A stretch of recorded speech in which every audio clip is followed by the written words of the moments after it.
Chapter 1. This is a story I heard from an old man named Mohei in my village when I was a child. Long ago, there was a small castle in a place called Nakayama near our village, and a lord named Nakayama-sama resided there. In the mountains a little away from Nakayama, there lived a fox called Gon. Gon was a lonely little fox who dug a hole in a forest thick with ferns and lived there. Day and night he would come out to the nearby villages and play pranks. He would dig up sweet potatoes in the fields, set fire to drying rapeseed stalks, and pluck the chili peppers hanging behind the farmers' houses, among other things. One autumn day, after 2 or 3 days of continuous rain, Gon couldn't go outside and crouched in his hole. When the rain stopped, Gon was relieved and crawled out of his hole. The sky was completely clear, and the cry of the shrike echoed sharply. Gon went to the embankment of the village's small river. The plumes of the surrounding pampas grass still glistened with raindrops. The river, usually low on water, had swelled with the 3 days of rain. The pampas grass and bush clover on the riverbank, which were usually not submerged, were lying sideways in the yellowish muddy water, being tossed about. Gon walked along the muddy path toward the downstream. Suddenly, he noticed a person in the river doing something. Gon quietly walked into the thick grass to avoid being seen and peeked out from there. It's Hyoju, Gon thought. Hyoju had rolled up his tattered black clothes and was standing waist-deep in the water, shaking a net called a harakiri to catch fish. A round bush clover leaf was stuck to the side of his headbanded face like a large mole. After a while, Hyoju lifted the bag-like end of the harakiri net from the water. Inside, there were tangled roots of grass, leaves, and rotten wood. But here and there, white things glittered. They were the bellies of fat eels and large whiting. Hyoju dumped the eels and whiting into a creel along with the debris. Then he tied the mouth of the bag again and put it back into the water. After that, Hyoju took the creel and climbed up from the river, leaving it on the bank, and ran upstream to look for something. Once Hyoju was gone, Gon jumped out of the grass and ran to the creel. He felt like playing a little prank. Gon grabbed the fish from the creel and threw them one by one into the river, downstream from where the harakiri net was set. Each fish made a plop sound as it dove into the muddy water. Finally, he tried to grab the fat eel, but it was so slippery that he couldn't hold it with his hands. Frustrated, Gon stuck his head into the creel and bit the eel's head. The eel squealed and wrapped around Gon's neck. Just then, Hyoju came from the other side, shouting, "You thieving fox!" Gon was startled and jumped up. He tried to shake off the eel and run away, but the eel remained wrapped around his neck. Gon leaped sideways and ran away as fast as he could. Near his hole, under a hackberry tree, he looked back. But Hyoju wasn't chasing him. Gon was relieved, bit through the eel's head, and finally removed it, placing it on a leaf outside his hole. Chapter 2. About 10 days later, as Gon was passing by the back of a farmer named Yasuke's house, he saw Yasuke's wife applying black tooth dye in the shade of a fig tree. When he passed by the back of the blacksmith Shinbei's house, Shinbei's wife was combing her hair. Gon thought, something's happening in the village. What could it be? An autumn festival, maybe? If it were a festival, you'd expect to hear drums and flutes. And first of all, there should be banners at the shrine.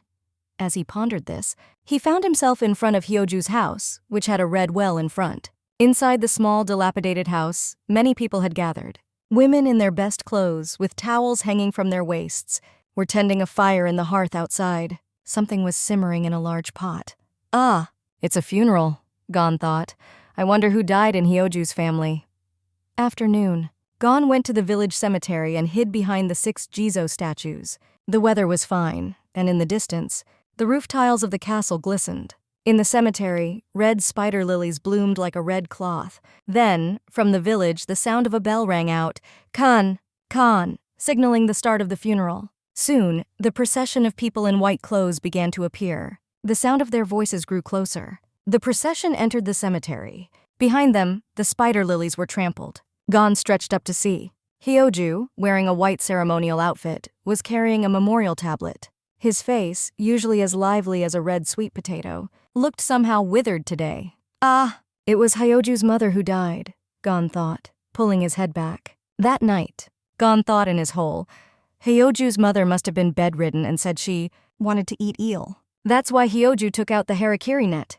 But I played a prank and took the eel away. So Hyoju couldn't give his mother the eel. She must have died wanting to eat eel. Oh, I shouldn't have done such a thing. Chapter 3. Hyoju was washing barley by the red well. Until now, Hyoju had lived a poor life with just his mother. But now that she had died, he was all alone. Hyoju, just like me, is all alone, thought Gon, watching from behind the shed. As Gon left the side of the shed and started to walk away, he heard someone selling sardines. "Cheap sardines! Fresh sardines!" Gon ran toward the lively voice. Then Yasuke's wife called from the back door. "Give me some sardines." The sardine seller left his cart loaded with baskets of sardines by the roadside and carried the shiny sardines into Yasuke's house with both hands. Taking advantage of the opportunity, Gon grabbed 5 or 6 sardines from the basket and ran back the way he came. He threw the sardines into Hyoju's house through the back door and ran back to his hole. Looking back from the top of a hill, he saw Hyoju still washing barley by the well, looking small in the distance.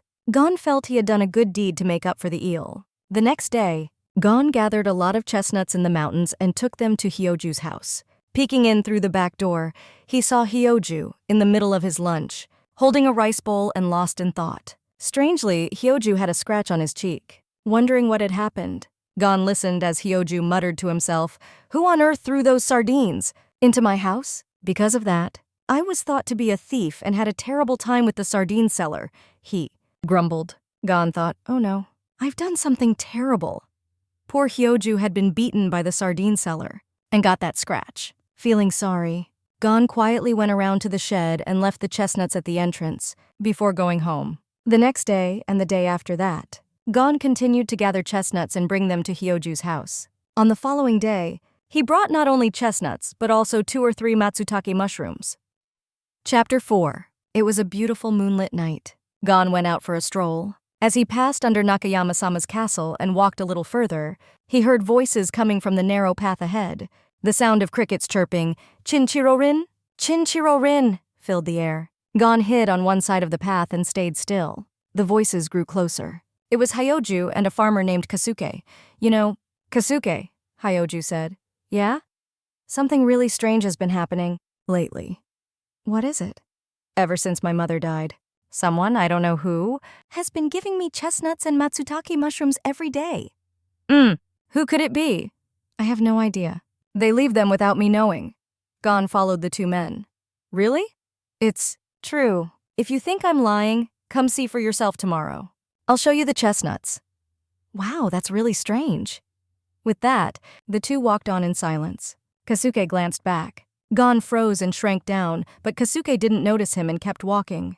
When they reached the house of a farmer named Kichibei, the 2 went inside. The sound of a wooden fish being struck, pon pon pon pon, could be heard. Light from the window shone on the shoji screen, casting the shadow of a large bald head moving. Gon thought, "They're having a Buddhist service," and crouched by the well. After a while, 3 more people went into Kichibei's house. The sound of sutra chanting could be heard. Chapter 5. Gon stayed by the well until the Buddhist service was over. Hyoju and Kasuke left together again. Gon followed them, hoping to hear their conversation. He walked, stepping on Hyoju's shadow. When they reached the front of the castle, Kasuke spoke up. "About what you said earlier? I'm sure it's the work of a god." "What?" Hyoju was surprised and looked at Kasuke's face. "I've been thinking about it since then. And it's not a human, it's a god. The god must have taken pity on you being all alone and is giving you these things." "Really?"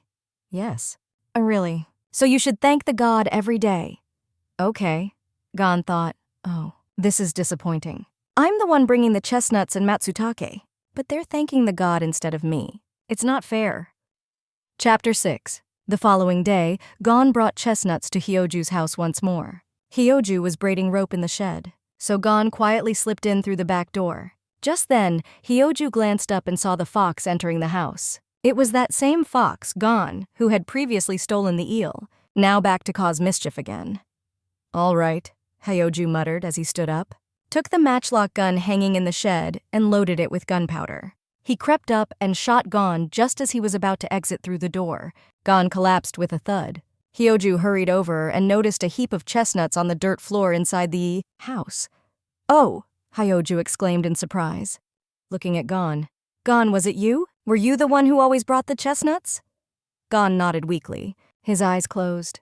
Hyoju dropped the matchlock gun with a clatter, a thin trail of blue smoke still curling from the muzzle.